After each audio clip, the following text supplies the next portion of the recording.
All right, David. Assistant Vice President, AmeriCU Credit Union.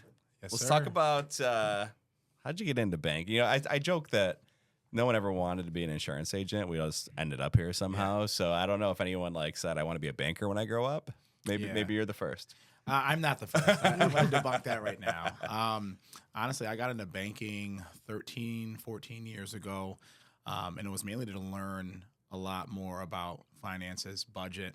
So I'm going to go backward a little bit in time here. I ended up applying for a car loan. Needed one real bad, and it was at that point that I discovered how awful my credit was. How old were you? Oh, God. It was early 20s. Okay. 21, 22. Yeah, I applied for a car loan, and the gentleman that was helping me out, looked at my credit report, looked at me. I'm thinking, all right, we should be good to go. And he was like, absolutely not. And I'm like, why? I had no idea. And it wasn't something that was, necessarily raised on in terms of the education behind how important credit is and how important budgeting is and just managing your finances. So that was my why getting into it. I started it as a teller, and ever since I started asking questions and just trying to figure out how to better my own situation and be able to supply that advice to those that, are the borderline where I was when I felt like credit cards weren't necessary to pay or not getting gap insurance on an auto loan or something like that. So I learned from my mistakes, but that was the why behind it. So you worked your way up through the bank. Absolutely. And that's one industry that's common. And I feel like a lot of people start out as a teller, and then they want to explore different areas. Like we had Frank in here, and it was the same situation with him. All right, so let's talk about AmeriCU. They rank among the top in the state and even the country for mortgage. What's behind the success? What makes you guys different? It's a team. I would say this is the work that we've put into it. It's beside leadership. It's everyone. It's front office. It's back office. It's leadership. It's our salespeople. They do such an amazing job at putting a face to the name and really taking a hold of just our footprint. Becoming a lender of choice takes a lot of work, not just inside the walls of the credit union, but also outside. So that physical presence is so important, and our ability to sit here and really, throughout our territories, no matter what branches we're tied to, hone in on that and make that a priority, I think has been crucial. And then we have the back office supporting those efforts as well to be able to sit here and fund these loans in a timely manner. And, it's when we talk about where we started, I think I came on board Star Wars Day 2022 is when I started in mortgage, and it was right before the rates began to turn a little bit for the worst. And that was my intro to mortgage as a whole. So I just remember thinking, if I could live through this, I could live through anything. We'll be good. But there's been so many great examples to sit here and learn from. And I've seen it firsthand how just prioritizing that piece of business and, the teamwork, it just plays such a huge role to it. So it's been a work in progress, but it's been great to see that progression thus far. What, for the audience, what's the difference between a bank and a credit union? So, banks, I've worked for a bank. I worked with a bank for a year. And the difference for me personally was where the focus lied. The bank that I worked for, was really honed in on that magic number on the bottom of the balance sheet. Every credit union that I've worked for was honed in on the member that was sitting across from you. And we saw that growth organically through being able to prioritize each member, one member at a time, and just making sure they feel like the most important person in the room. And then that word of mouth hits. That's probably some of the best marketing that you could possibly get. 100%. So I would say that's the biggest difference that I noticed personally. I mean, you can get into tax implications and, shareholders and stakeholders and this and that. But, ultimately, I would say it's where the focus lies. And because that is so broad with the credit unions, that's part of the culture, is being able to just ensure that every member feels like the most important person in the room. Okay, so let's say someone is interested in looking for a home. I'm kind of naive when it comes to this because Scott is more like the business person. Well, this is good, though, because most people are. Exactly. Most people are. That if they want to start to look for a home, they need to be qualified for a mortgage first. Is that correct? Absolutely. So I would encourage everyone to really sit here and explore their options, have a sit down, regardless of what your preference is, whether it's in person, whether it's virtually. have a sit down with a loan officer, a mortgage loan officer, to be able to really break down the what, the why, and the how. I think it's so important to and be what you can educated. afford. Exactly. Like, because a lot of people don't realize, like, they think they can afford something, but when you look at all your finances, like, no, you can't afford that. Exactly. Or, yeah. Those products too. I think some of the hurdles that we continue to jump in the mortgage industry is just the miseducation behind what the credit score needs to be or how much money you need. Obviously, like, people know that there's grants, but there's specifics behind it. Can you qualify for that? Because if so, that could be $10,000 toward your closing cost. And I think when we talk about just the education behind credit, people think that you need like 750 plus credit. No, I mean, you can get an FHA for as low as 580.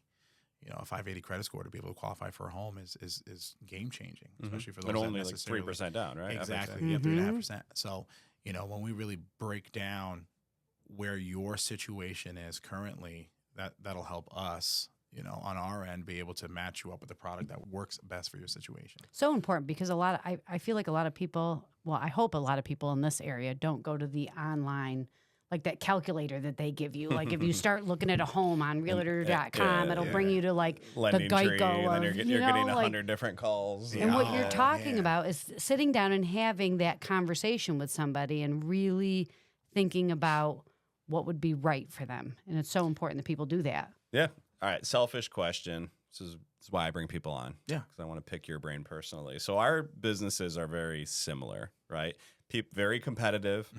People want to commoditize it. Well, David, a mortgage is a mortgage. Scott, insurance is insurance, right? So if I'm offering auto insurance at $100 a month and they can find it online at $80 a month, they're like, well, I want the $80, right? Because that's cheaper and insurance is insurance. And so if you're at, I'm not saying you're going to be, but if you're at like 6% as an example, and then they find 5.75, why would someone go with you at a higher rate? So I think it really depends on the need, and it depends on also the experience level that you're dealing with, right? If for your situation personally or your example that you just put out there, if someone, sees us at 6%, sees somebody else at 5.75 with a national lender, that process dealing with somebody down in Texas that doesn't understand the legalities and the nuances and just really the importance of having local connections with your attorneys, with your real estate agents, really that homegrown connection that AmeriCU has focused so hard on building, that could be the game changer that, you really feel in terms of that 0.25 differential. It certainly is, because buying a home is a fun and exciting. People are excited about it. Absolutely. And then when you're dealing with a bank or lawyers that aren't local, it totally taints that experience because they're calling you and you think your closing date is a certain date and they move it back and they need this and they need that. It's just and so stressful. The other piece to this is people get so fixated on the interest rate. Yeah. But the other major part of this is closing costs. Yep. Right. And so what you may not see is, you save 0.25, which the average home in this area might save you $8 a month on your mortgage payment. Right. But then there's an extra $2,000 in closing costs. So how long are you going to save that $8 to offset the extra in closing costs? So it's really important to sit down with someone locally to go over everything. I always encourage, and my sales team also does the same, shop around, really, if you have connections at other lenders, get familiar, see what's out there. And we'll do the same. If it's not something that we can personally do, we know someone somewhere else that could potentially help the borrower, but doesn't mean that we're not going to turn over every stone and dot all I and cross every T and just make sure that we've exhausted all of our options before we do so. A big part of that too is also understanding what comes into play, because one thing that we see, if you've got someone who is saying, oh, I've got a 5.5, and we see rates right now across the nations are at 6%. Did you pay points? Oh, what's points? Oh, what's points? Yeah, I would have no idea what that means. So, excuse me, one thing that we've done, I think very well is spread the education behind it and understanding what points are and really sharing that information so you know exactly what you're signing up for. On that loan estimate, it'll show if you have to afford a few thousand to get you lower to be able to hit that dollar figure that you're striving for. But it didn't come from nowhere, you know. So that's a big piece of it. So I want you to debunk a myth maybe it's not, I don't know, this idea of credit clusters, right? Or pulling your credit. So this was when we were growing up, this was always the big no. Don't pull your credit. Don't let them pull your It's credit. gonna drop your score, Yeah. right? So if I'm shopping for a mortgage, you're saying I'm encouraging people to shop. Does that impact their credit score, or is there a reality of if there's a cluster of inquiries from the same type of lender, they only count it as one? So they don't count it as one. But what I will say is shop around, but don't shop around too much. Okay. I always, the way it's beside the fact that of how I was brought up, I think a big part of it is understanding, you don't want everyone touching your credit. It's just like this when you're buying a car, right? If you go to a dealership, they're going to send your information across the board to all of their lenders and their partners to see who can get you the better rate. But then you're getting all those notifications 30 days from now. Hey, you were approved. Hey, you were declined. Hey, this and hey, that. The biggest thing that I like to advise borrowers as a whole is just being able to remind them, it's a pull and it goes down, but it's temporary. Like that hit is temporary. It'll recover, right? Give it a few months, give it 3 months. It'll recover. So it's not something that's going to stick on there forever. The inquiry would be there for a little bit, but that's certainly not as detrimental as, going on a shopping spree and taking out mass credit cards. Right. Going 3 months without paying a Right. bill. Exactly. Like every time you go to a store, you can save like 20% by opening up a credit card. Yeah. Like, no, I'm not going to do that. That's crazy. Right. All right. So for our young But people, you have. not in a long time. I have not done that in a long time. Let's not focus on me I here. just wanted that on the record. Stop it. So for first-time home buyers or young kids, like right now, like our son, Tyler, we are trying to help him build good credit because it's something that we are conscious about. But like you said, Neurotic about. well, we are, but there are a lot of parents that aren't, or that kids that don't realize they need to do this. So what do you think that like new home buyers or first-time home buyers or even young kids right now need to hear most to get them prepared to qualify for a mortgage? I think the biggest piece of advice when I hear that question, I always reflect on what I wish I had, because I had no education aside from Mr. Sloman in accounting class at Albany High School that taught me debits and credits and how to read a bank statement. So shout out to Mr. Sloman. But what I wish I knew back then is really how important credit is and ways that it can be impacted early. So, for example, I have my daughter who's 11 as an authorized user on a few of my credit cards. That for me, is a little bit of peace of mind because I know I'm a responsible spender. And I know that that's positively impacting her credit so early. So by the time she gets to that age of needing to be able to lend, car loan, credit card of her own, whatever, she'll already have the history backing her. I think a big part of it is understanding how credit is broken down and, what goes into it, the variety that you need to be able to show something positive to the credit bureaus, paying on time, no derogatories. There's multiple facets in terms of understanding how a credit score is broken down. But I think for the young ones, they got to understand, working with their parents and with their parents' financial institutions of choice, maybe that is a great avenue just to get you some exposure early. Obviously, that gets you the number, but anyone can be able to read that credit score and understand, they're just an authorized user. Like they don't have the experience just yet. Right.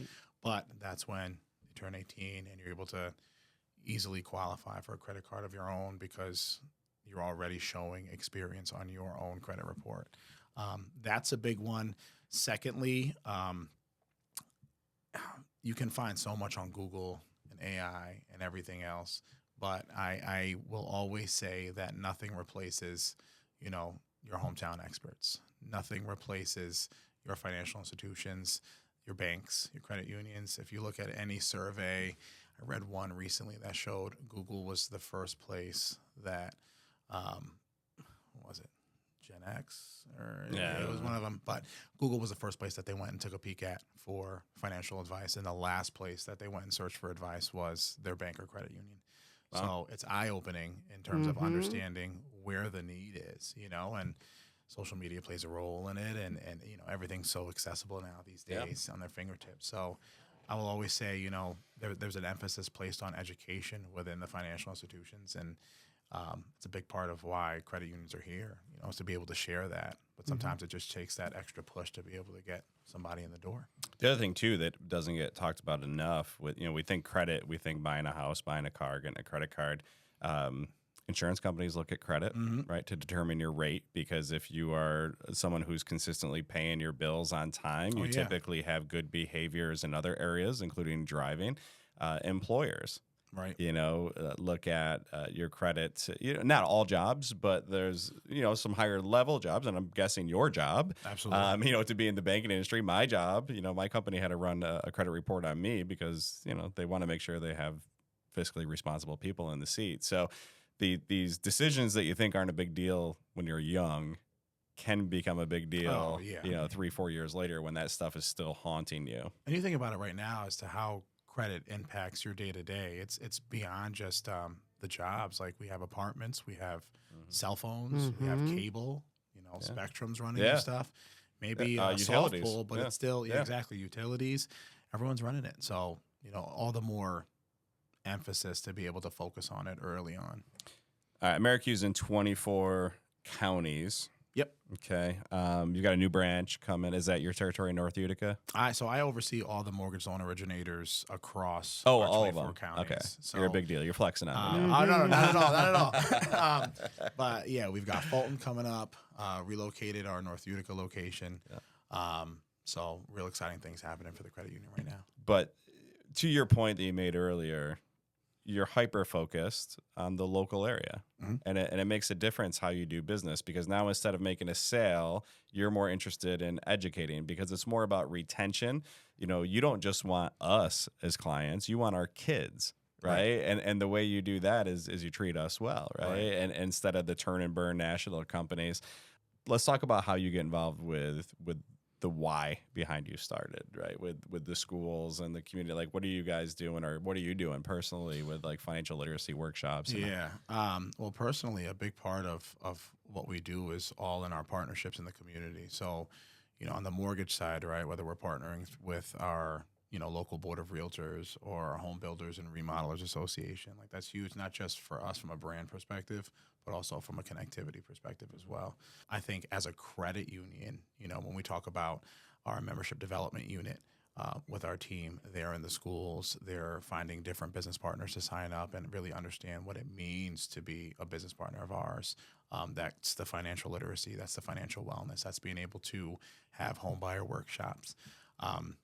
And it's across the board. I think when people think AmeriCU, sometimes they just think credit union or they think bank, without knowing the difference between the two, but also understanding that we are a one-stop shop across the board.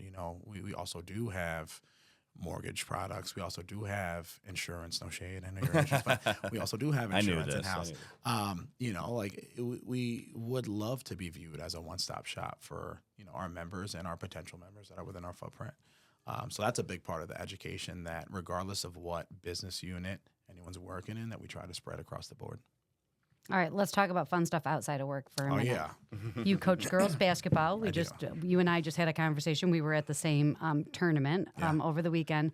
How does that role connect you to your passion for leadership and growth and teaching? Well, there's passion on both ends. I think, coaching girls basketball. Very different. Coaching your own daughter is a very humbling experience. And I think, as you make more connectivity, not just with your own kid, but also with the girls that are on the same team, and that you're watching them grow together and, really hone in on their skill sets and just become these little all-stars in the form of little human bodies. It's an amazing experience. But ultimately there's so many similarities. I talk about it at work all the time, because you're leading with passion, or myself, leading with passion, regardless of whatever the landscape is. It could be when we're fighting on a deal to be able to win it over from a competitor. It could be when we're fighting another local team, on the basketball court. Either way, there's so much passion that goes into it. The big thing that I try to emphasize, regardless of what the scope is making sure that everyone I'm working with understands the need for them to want it more than I want it for them. There's a lot of passion that goes into it, and there's also a lot of emphasis on being accountable. and that's professional, that's athletics, that's personal, that's everything. So learning accountability, especially at this age, 11, 12, 13 years old, it's huge. But shout out to all the coaches that are playing a role in children's lives across the board, because it's a full-time job in itself. And kids look at you differently than they do they take your constructive criticism. Oh yeah. It's so amazing to see, because like Scott or I will say something to our daughter or our son after playing a game, and he sort of brushes it off. But coming from a coach's mouth, it's totally different. Yeah. Yeah. Oh, absolutely. So you play a huge role in children's lives for sure. It's funny you mentioned the word accountability, which is what we talked about with being responsible with credit, right? That's your personal accountability to do the right thing. Talk about resiliency. I am. We don't have to go down this rabbit hole, but when I look to hire, I'm looking for athletes, right, or former athletes, because they know how to win, but they also know how to lose. Yeah, and they know how to work on a team, and they're competitive, and they, it's just there's so many qualities. I'm gonna put you on the spot here. Is there like a mantra, catchphrase, or quote that you use on the court and in the boardroom? Yeah. So I actually have it tatted. Okay. Well, that's an easy one. I didn't put you on the spot. Super easy one. The quote itself is from Winston Churchill, and it's "Success is not final, failure is not fatal. It's the courage to continue that counts." And I think it's an important thing to learn across the board, regardless of what your scope, what your profession is, in understanding how important it is to celebrate the wins, no matter how big or how small, but also what you need to take away from the losses in order for it to not necessarily count on as a loss, but more so as a lesson learned. Yeah. So that's something that I preach on both ends, not just with the team, but also with the girls over in Canastota or Syracuse, regardless of the scope. Yeah, one thing I heard was Sean Casey, first baseman for the Reds. He was on a podcast, and he said, failure is just feedback, and it tells us, it gives us a lesson in there, and if you're willing to look for it, and the only way that you truly lose or fail is to quit. Absolutely. And so that's something. Another one that, Little League Baseball changed my life forever as a coach on many levels. But and it actually ended up being my son's senior quote, which is kind of funny. But, the two questions we would always ask is, so what, now what? And, there's typically about, depending on what position you play, 6 or 7 things in each game that are going to go wrong or not the way you expected, right? And so, that was just all season long. It was like, the kids complained about whatever or down. I'm like, so what? Like, now what? Now what are you going to do about it? Yeah. And that served me in the corporate world too. There's a lot I think that's a big part of, what I've really honed in on. Huge Kobe fan, but, Mamba mentality and what that stood for, and that mantra and that lifestyle and that way of life, and how that translates to just the professional world, regardless of what you're doing. It could be coaching, it could be your 9 to 5. There's so much that I think people can take away from sports as a whole to be able to implement in their daily lives that help from a motivational perspective, help empower themselves. I tell the girls all the time, this was something I just recently explored with my daughter, because we were having a conversation about in-game nerves, like performance anxiety. It's a thing, and I think I'm seeing it more and more, not just with her, but also with some of her teammates, and the emphasis that they put into what they see with their eyes, as opposed to honing in on, their own skill sets and how they impact the game. So, little quotes or little words of endearment that they can utilize during the game to remind themselves. It's funny because you watch it unfold and you'll see them, talking to themselves out there. And you already know, like, this is great because she's reminding herself that she belongs here. She can do it. She can exceed. But being able to recognize that from a self perspective to overcome your fears, and, it ties into accountability, but also ties into what they're learning at such a young age. It's just awesome to be a part of. That's a big moment for me because I'm face to face with the New England Patriot fan. Yeah. I'm a Bills fan, and it's a life of misery, and you guys, dynasty, and I give you total credit for that. But I was at a conference, and the speaker was a man named Dr. Kevin Elko, and he worked with Nick Saban down in Alabama, and he's worked with all different sports teams. And so the Philadelphia Eagles brought him in to work with Nick Foles. So backup quarterback, for those who aren't familiar, right? So Carson Wentz goes down, backup quarterback comes in, Nick Foles ends up in the Super Bowl against the New England Patriots. And they called Dr. Kevin Elko, and he was telling the story. And this was about 2 weeks after they won the Super Bowl, the Eagles. And he said, "Do you want to know what Nick Foles was saying over and over again all game?" And it was just run to the roar, run to the roar. And you talk about what the girls are saying on the field, and he said like he had all these nerves, obviously, right? And he goes, and I just kept telling them like, you don't run away from the lion, you charge towards it. Like the lion's going to be out there. Well, the Lions weren't out there. That's a whole different, they'll never be out there. They're like the Bills, but run to the roar, run to the roar. And it was kind of cool. He had the Super Bowl ring that he brought in, and but this positive self-talk and reminders.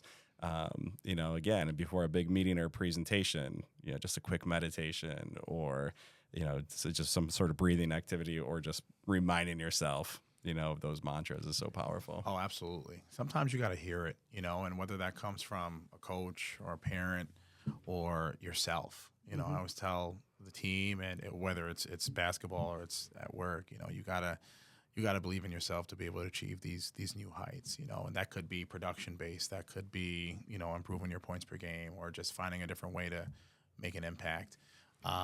If your shots aren't dropping or anything like that, it's there's a lot of it that comes with self, and the earlier you understand the power of self-propelling your growth and your performance, you see how big of an impact that has over time. So it's an amazing testimony to hear, but.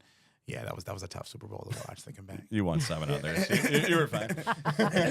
So let's talk about, you were in the capital region. Mm-hmm. When did you move to Central New York? So I was doing back and forth. I was working hybrid about 3 days a week. I was making the drive, and I thought, you know what, my playlist is amazing. I'll be fine. And then like 90 to 120 days in, I said, you know what, no playlist will save me from that's a lot of windshield time. Oh, absolutely. So I ended up moving here about 2.5 years ago, relocating to this area. And first I found a little apartment up in Whitesboro. I was looking for something quick to be able to hire some movers and get the job done.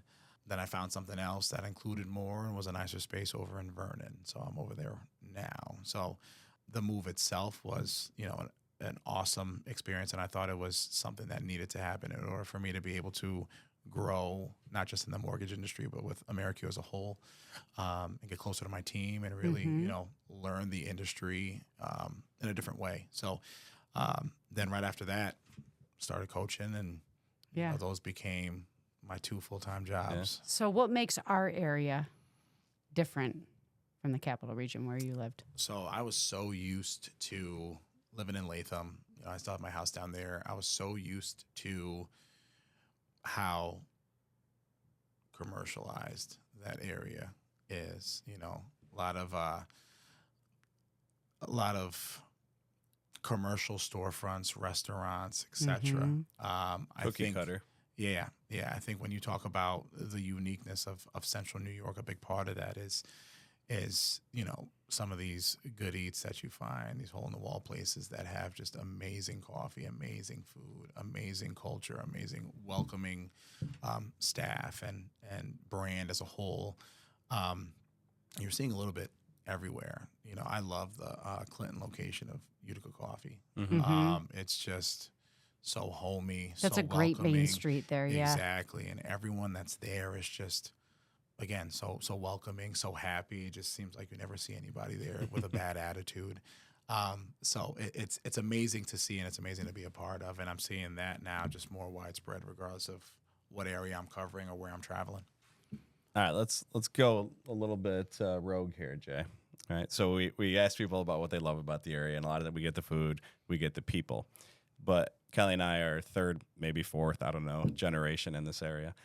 And what I will say is that the people can be tough too, right? And we don't talk about this a lot on the show, but someone who's come from outside of the area, sometimes if you're not one of us, especially in an industry Transplant, like banking, where it is all about relationships and community. And it's like, well, you're not from this community, you're not from here, right? So A, have you run into that? And then B, how do you establish new relationships in a town that you're not from? There was a quote that was told to me a while ago, and it's 4 simple words: be you, they'll adjust. And I think being able to stay true to who you are personally, professionally, will win people over time. It may take some adjusting, and it may take, some time for people to see in a different light. But I think ultimately, when in the examples that I'm thinking of specifically for what I've seen, having great conversations now that time has passed. I've been up here for a few years, and I think it really just took more of a vulnerability to see, this Capital District guy coming in, doing this, doing that. It's an entirely different feel now that I've had some time to be able to have some conversations and give people an opportunity to see who I'm about, not just professionally, but as a person. And you find your people. Like, you want to find your people that are like-minded and that want to grow the area and make this the best place to live. So in a way, it's important to say, well, it's okay that you don't like me, but I will find people that do like me and that appreciate me for me. That's a big thing too. It fits with everything. It does. It fits with everything. You're so smart. I'm so smart. I'm brilliant at the basics. No, absolutely. I think that it is, that much. It stresses the importance of being able to stay true to yourself, your values, your beliefs, and just like you said, understanding that, you will find your people. It may take a little bit, but, at the end of the day, I think you understand that, these people are going to be everywhere. And it takes a little bit of vulnerability and a little bit of time. And, then you start to find these like-minded individuals where either it could be professionally or with athletics or just common areas of interest. And then you build off of that foundation. And then another thing you mentioned on your form is loyalty. Loyalty is so important here. Absolutely. Yeah. Absolutely. You see it. I love that. You see it, I think, across the board. I've talked to members. I have a few staff members that have been with the organization for 30 years. And when you see that longevity and you ask why, these are people that not only believed in themselves as professionals, but believed in the brand to back it. Yeah. So when I'm talking to a 30-year vet and I'm just coming in, year one, shaking hands and sweating a little bit, you understand what that took in order to get someone like them to be able to work with me and understand who I was as a professional. But yeah, the loyalty here it's an amazing thing to witness. You see it with sports teams, AAU teams. You see it professionally. You see it personally. There's a lot of testaments to it up here. This isn't for you, David, but for the audience, because I'm sure you already have this figured out. But probably the easiest way to build trust, respect, and gain that loyalty is ask questions. So immediately when you talk about that 30-year vet, you're coming in as the new guy, right? That conversation in my mind is just you asking as many questions as possible, right? Because the more questions you ask, the more it shows that you care about them and their thoughts and their opinions. And then all of a sudden they like you because you've showed an interest in them by asking questions, rather than telling or just making demands or changes, right? It's ask for insight. So, absolutely. I think a big part of it too is transparency.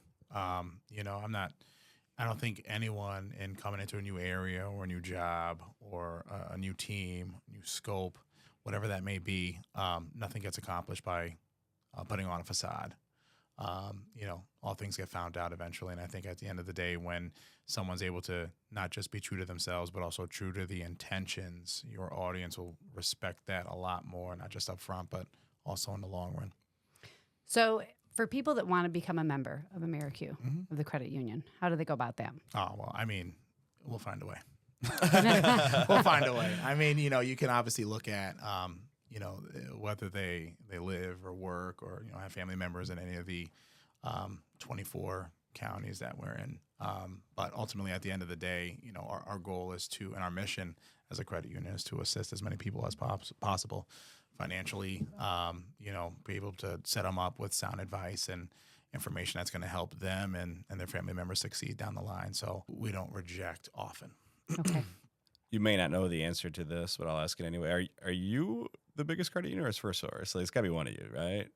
I believe we're bigger. Member-wise. Asset size, So it's probably the biggest in yeah. the central New York region then, right? One of AmeriCU? the, Yeah. I think Empower, Oh, I okay. think, is up there as yeah. well. But they're more out in the Syracuse area. Right, You know, right. We're based out of Yeah. Rome. Pitch the special promotion, because that's another way you find new members, right? You kind of, we call it a loss leader in the business world, where you actually sell a product or a service that you lose money on, but it brings people through your door so you can share your customer experience and member benefits. Yeah. So let's talk about home prices in our area, and what do you foresee happening with that? We are is it still a seller's market? It is. I would say it is still a seller's market, just because the rates are still, a little bit higher than we'd like them to be. I think we can. I always encourage people not to put all their eggs in one basket. We still talk about the pain points of just waiting till they drop, but we've also been waiting for quite a while now. Yeah. We've been waiting. We've been twiddling our thumbs. We've been drinking our liquids. We've been eating our meals. We've just been waiting a very long time. And, it's great to see it start on that downward trend that we were looking for. However, it tests us. It spiked right back up. Right. That was last week. Yeah. So, I think ultimately the biggest thing that I would encourage, not so much emphasis, obviously affordability is a big piece, right? We don't want anyone to go house broke, but that's also why we qualify. We want to make sure that you know what exactly you're approved for and what you can afford in your budget. But in putting emphasis in the rate, I think a big thing that people need to remember is you really are dating the rate and you're marrying the house. If this is something that you absolutely love, Right. and it checks all your boxes and it meets all the needs of not just yourself but also your family, go after it. And I wonder if young people are looking, like when we were younger, the first home that we went to definitely knew that was not our forever home. That was the mindset of us, is we will work our way up. But now I feel like you're seeing more people waiting and renting so that they can afford that forever Well, what you're home. seeing is kids not leaving. Oh, well, that's true too. I guess I didn't That's think a about part it of that it, way. too. They're living for free They're at saving home. money. Yeah. I guess I didn't think about it that way. But no, I think David's point is spot on, and we'll wrap up here. But a home is a shelter. Yep. Right. And now listen, if you're an investor, maybe the points and all that matter. But a home is a shelter, and those that wait, you're gonna wait forever, because there is no perfect environment to buy into. And if a home that you want hits 200 grand, you're like, oh my gosh, that market used to be 175. I'm gonna wait for it to go back down, and then 2 years later it's 250, and it's like you just cost yourself 50 grand. Right. So buy the home. I love that. Marry the home, date the rate. Is that what you said? Yep. Yeah. Yep. Date the rate. That's marry not the tatted home. on you, is Yeah. No, Okay, that one's not. That one's not. No, it's a huge point. You lose out, and I've heard so many testimonials of people that thought they were doing the right thing by just waiting, and they've been waiting for a while now. And when you lose sight of that, and losing sight of that home that had all the bedrooms and the bathrooms and the island in the kitchen that you wanted, and the garage and the attachment, but ultimately, I think a big thing that we look to celebrate here is the fact that there is opportunity. There's opportunity not just on the purchase side, but there's also opportunity to build if you can't find Or your dream improve home. the home that you're in. Exactly. The house that we are in right now, I don't think that there is anything original in that house. We've redone stuff. And that when we redid. moved in that house, Scott made a deal with me. I said, I don't want to live in this house. I did not want to live there. And he said, we'll be out in a year. Here we are, That was like 20 years ago. 17 years Bought himself later. some time. We are still, and I It's the love only it. deal I ever broke with it. And we got to a point where we were in conversations about moving. And the kids were like, no. And I was like, no, I love the area. So even for people that think that they need to find that forever home, Yeah, you never know. You can make that forever home into the home that you're buying right Exactly. now with credit lines and other stuff that you guys offer. So Home equities. Exactly. There's so many endless options. but possibilities. Yeah. That's the education that goes behind it. You don't know what you don't know, Yeah. but rely on your local experts to educate you. Well, we end all these with our rapid fire 5 questions. We warmed you up at the Mohawk Valley Association of Realtors. We had some of these for you, and I'm gonna let Kelly do the second one because You kind of fumbled that one. Maybe you've thought about it. I'm gonna put that one on a T. All right. So the first one is best advice you've ever received about money. I would say is to not put all your eggs in one basket. Diversify your investments, and really, put a lot of thought into where you're putting your money. I don't think he fumbled this one. No, I asked him how he liked to spend a day after a long day's Well, of let's work. just ask a question. This is favorite Central New York restaurant after a long day. Favorite restaurant after a long day. You don't want to cook. You just want to go someplace and have a great meal. In Turning Stone, Upstate Tavern. Mm-hmm. Yeah, it's a good spot. That's one of our Shout we out like it Rachel there. Bravo. Great burgers, great riggies. So was it not you that gave us the name of the chain? I gave Oh, you you did? the name Okay. of the chain. Absolutely. I gave you the name. It was me. I'm not going to turn away from it. Yeah. I'll Oh, own you're right. I it. forgot about that. Yeah. And then I even pinpointed it on my child. Like I tried to Yeah, you did. Yeah, You did. You yeah, tried to yeah. blame it on your daughter. That's fantastic. All right. Well, we talked about credit, but what's one thing every first-time home buyer should do? Ask questions. You got to ask questions. There's no such thing as a stupid question when you're talking about what's arguably the most important purchase in your life. Got to ask. I'm going to follow that up with ask questions to the right people. Oh, yeah. Because, one thing I see a lot is, and one of my favorite quotes is don't take financial advice from poor people or broke people. And this happens a lot, right? With especially with homes. Like everyone's got this buddy or cousin or uncle who knows everything that knows nothing. So ask questions of the right people, Right. like David. Okay, favorite place to unwind with your daughter? Basketball court. Do you have one? Yeah. We get our individual workouts in over at Pastimes Athletic Club in Syracuse. Okay. Yeah, it is I was told when I signed up for membership there, that is the third oldest athletic club in the country. Oh, cool. Neat. So, nice little Okay. fun fact Yeah. about All right. Pastimes. Did you play? I do. I played in the Pastimes. No, I'm men's saying, league. did you play like in your prime? No, well, I don't know what prime. I wonder what prime looks College? like. You're going to play in college? No, okay. no college. Okay. I played in high school. Okay. Over at Albany. Cool. But you still play now. Oh yeah. I mean, it's just a Now natural he's in love. his prime. Natural Yeah, love of the there you game. go. Yeah, absolutely. One word that best describes your approach to helping clients. Vulnerable. I would say vulnerable. If I had to throw a bonus word out there, I'd say genuine. There's no two borrowers that are the same. No two members are the same. I think everybody deserves a very unique approach to their life because it's theirs. We just want to make sure we meet them where they're at. Awesome. That's awesome. David Ocasio Ross, AmeriCU Credit Union. Thanks for coming in, my friend. Thank you. Appreciate you guys having me.